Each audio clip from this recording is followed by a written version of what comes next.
Hello friend, स्वागत है आपका हमारी आज की कहानी में। आज हम आपके लिए सुनाने जा रहे हैं जगन्नाथ जी और एक बूढ़ी औरत की कहानी। कहानी सुनने से पहले चैनल को लाइक करें, सब्सक्राइब करें और ज़्यादा से ज़्यादा सुनें और कहानी को एंड तक सुनें। में राधा माँ की झोपड़ी पर सूरज ढल रहा था। गांव की गलियों में धूल उड़ रही थी। रामू, सरपंच का लड़का, अपनी दोस्तों की टोली लेकर फिर आ धमका। हाथ में लाठी ठोकते हुए चिल्लाया, अरे बूढ़ी कुतिया, आज फिर जिंदा बैठी है। तेरी मौत कब आएगी? तेरी यह टूटी फूटी झोपड़ी और ये 2-4 बीघा जमीन हमारी होनी चाहिए। तू तो बस बोझ है गांव पर। पास खड़ी चंदा चाची हंसते हुए बोली, हाँ हाँ, जगन्नाथ की भक्ति कर करके देख लो, भगवान भी तेरे जैसे गरीब कंगाल को नहीं देखते।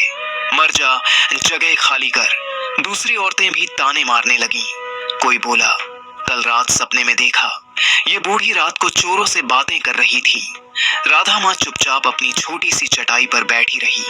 आंखों में आंसू थे, लेकिन मुंह से एक शब्द नहीं निकला। बस मन ही मन बोली, हे जगन्नाथ, तुम तो सब देख रहे हो, तुम्हारी लीला अपरंपार है। रात गहरी हो गई, गांव सो गया, कुत्ते भी भौंकना बंद कर चुके थे। राधा माँ ने चुपके से अपना पुराना थैला उठाया। उसमें 2 पुरानी रोटियां, एक लोटा, थोड़ा सा गुड़ और एक छोटा सा लाल कपड़ा जिसमें जगन्नाथ जी की तस्वीर लिपटी हुई थी। लाठी थामी, चप्पलें पहनी और बिना किसी को जगाए झोपड़ी से निकल पड़ी। पगडंडी पर पैर रखते ही ठंडी हवा ने उसके सफेद बालों को सहलाया। वह धीरे धीरे चलने लगी, पीछे मुड़कर नहीं देखा। मन में सिर्फ एक बात थी, पूरी, जगन्नाथ जी के चरणों में पहुंचना है। पहला दिन बहुत मुश्किल था। सूरज तेज था, पैरों में छाले पड़ गए, गले में प्यास थी। रास्ते में कोई गांव नहीं मिला। शाम ढलते ढलते वह एक छोटे से जंगल के किनारे पहुंची। पेड़ों की छांव में बैठ गई। थकान से आंखें भारी हो गईं। हे प्रभु, अब चल नहीं पा रही। अगर मरना है तो यहीं मर जाऊं, लेकिन तुम्हारे दर्शन बिना नहीं मरूंगी। तभी दूर से एक हल्की सी सीटी की आवाज आई। एक जवान लड़का आया, साधारण कुर्ता, पगड़ी बांधी हुई, हाथ में मटका। माँ जी अकेली बैठी हो, पानी पी लो। राधा माँ ने देखा तो आंखें फैल गईं। लड़के के चेहरे पर एक अजीब सी शांति थी। उसने मटका आगे बढ़ाया। पानी ठंडा था, जैसे अभी अभी कुएं से निकाला हो। बेटा, तू कौन है इतने जंगल में? मैं यहाँ का चरवाहा हूँ माँ, नाम है गोपाल। तुम कहाँ जा रही हो? पुरी, जगन्नाथ जी के पास। गोपाल मुस्कुराया। अकेली, इतनी दूर, खतरा बहुत है रास्ते में, चोर, जंगली जानवर, भूख प्यास, फिर भी जा रही हो? हाँ बेटा, मन में पुकार है, गोपाल बोला। चलो आज मेरी झोपड़ी में रुक जाओ, सुबह फिर चलना। राधा माँ उसके साथ चली। झोपड़ी छोटी थी लेकिन साफ सुथरी। उसने रोटी बनाई, दाल दी, गुड़ खिलाया। रात को सोने से पहले गोपाल बोला, माँ डरना मत, जगन्नाथ साथ हैं। सुबह जब राधा माँ उठी तो गोपाल कहीं नहीं था। झोपड़ी खाली थी। सिर्फ एक जगह पर एक छोटा सा फूल पड़ा था जो जगन्नाथ जी के प्रसाद जैसा लग रहा था। राधा माँ की आंखें भर आईं। तुम ही थे ना प्रभु, रूप बदल कर आए थे। वह फिर चल पड़ी। दूसरे दिन एक बड़ी नदी आई। पानी उफान पर था। पुराना पुल टूट चुका था। लकड़ियां बह रही थीं। राधा माँ किनारे पर बैठ गई। आंसू बहने लगे। अब कैसे पार करूं, पैरों में ताकत नहीं। तभी दूर से एक नाव दिखी। नाविक बूढ़ा था, सफेद दाढ़ी, आंखों में गहरी करुणा। नाव किनारे लगी। माँ कहाँ जाना है? पुरी, जगन्नाथ के दर्शन। चढ़ जाओ, मैं पार करा दूंगा। राधा माँ नाव में बैठ गई। नाव चल पड़ी। बीच नदी में अचानक हवा तेज हो गई।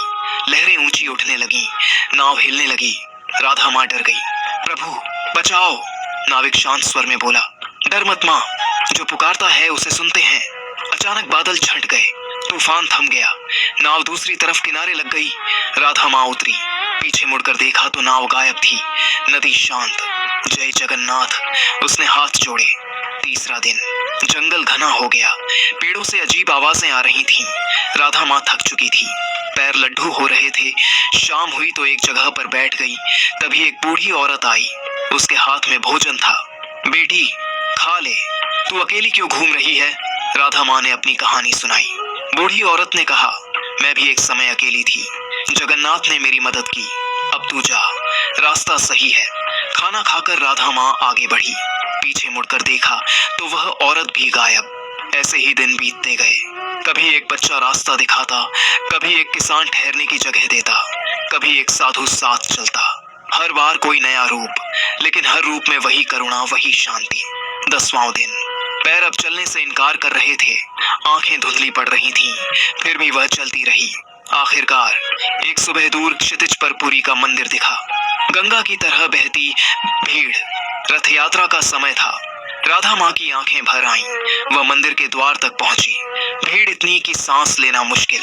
लोग धक्का दे रहे थे। राधा माँ फिसल कर गिर पड़ी। तभी एक हाथ ने उसे थामा। माँ, उठो। एक युवा पुजारी था। सफेद वस्त्र, माथे पर चंदन का तिलक। भगवान ने तुम्हें बुलाया है, चलो गर्भगृह में ले चलता हूँ। राधा माँ उसके साथ चली। भीड़ खुद ब खुद रास्ता दे रही थी, जैसे कोई अदृश्य शक्ति उन्हें अलग कर रही हो। गर्भगृह में पहुंचकर राधा माँ घुटनों पर बैठ गई। ढलते सूरज के आगे शतरमुर्ग पे बैठे। पहुंचकर राधा माँ घुटनों पर बैठ गई। सामने जगन्नाथ, बलभद्र और सुभद्रा, तीनों विग्रह। आंखों से आंसू बहते रहे। प्रभु, मैं आई, तुमने कभी अकेला नहीं छोड़ा। हर बार रूप बदलकर मेरी रक्षा की, कभी बेटे बनकर, कभी दोस्त बनकर, कभी अजनबी बनकर। पुजारी बोला, माँ, आज रथ यात्रा है। भगवान का रथ तुम्हारे सामने रुका है। राधा माँ ने देखा, लाखों लोग खींच रहे थे, लेकिन रथ हिल नहीं रहा था, जैसे रुका हो। फिर अचानक रथ हिला, धीरे धीरे राधा माँ के सामने आया और रुक गया। लोग चकित। कोई चिल्लाया, जय जगन्नाथ, ये तो चमत्कार है। राधा माँ ने हाथ बढ़ाए। पुजारी ने प्रसाद दिया। वह रोते हुए बोली, प्रभु, बस इतना ही काफी है। फिर वह वापस लौटी। गांव पहुंचने में और कई दिन लगे। जब वह अपनी झोपड़ी के सामने पहुंची तो गांव वाले हैरान। यह तो वही बूढ़ी है, जिंदा लौट आई। रामू आया, मुस्कुराकर बोला, क्या देखकर आई बूढ़ी? जगन्नाथ ने कुछ दिया? राधा माँ ने शांत स्वर में कहा, हाँ बेटा, सब कुछ दिया। जीवन दिया, विश्वास दिया, हिम्मत दी। उसके बाद गांव बदल गया। जो ताने मारते थे वे अब झुककर प्रणाम करने लगे। रामू ने एक दिन आकर सिर झुकाया। माँ जी, मैं गलत था, माफी मांगता हूँ। राधा माँ ने उसके सिर पर हाथ फेरा। बेटा, जगन्नाथ सबको माफ करते हैं, बस एक बार दिल से पुकारो। अब हर शाम राधा माँ अपनी झोपड़ी के बाहर बैठती। गांव के बच्चे, बूढ़े, जवान सब इकट्ठा होते। वह कहानी सुनाती। बेटा, जगन्नाथ रूप बदल कर आते हैं, कभी बेटे के रूप में, कभी दोस्त के, कभी राहगीर के, कभी नदी पार कराते हैं, कभी भूख मिटाते हैं। बस पुकारो, वे सुनते हैं। और गांव वाले सुनते। आंखें नम हो जाती, दिल में एक नया विश्वास जागता, क्योंकि सच में जगन्नाथ की कृपा कभी नहीं टूटती। वह अकेले को साथ देती है, दुखी को सुख देती है, और जो पुकारता है उसे कभी निराश नहीं करती। जय जगन्नाथ। हेलो दोस्तों, अगर कहानी अच्छी लगी हो तो चैनल को सब्सक्राइब ज़रूर करें और कहानी को एंड तक ऐसे ही सुना करें। आपके प्यार के लिए हम आपका शुक्रिया अदा करते हैं। आज हमने बहुत ही लंबे समय के बाद अपनी वीडियो डाली है। इस लंबे समय तक वीडियो न डालने के लिए हम आपसे माफ़ी चाहते हैं। तो दोस्तों, आपको हमारी कहानी अच्छी लगी हो तो कमेंट बॉक्स में अपना कमेंट लिख भेजें। आज के लिए बस इतना ही। बोलो राधे राधे। जय जगन्नाथ जी महाराज की, जय श्री जगन्नाथ की। बोलो राधे राधे।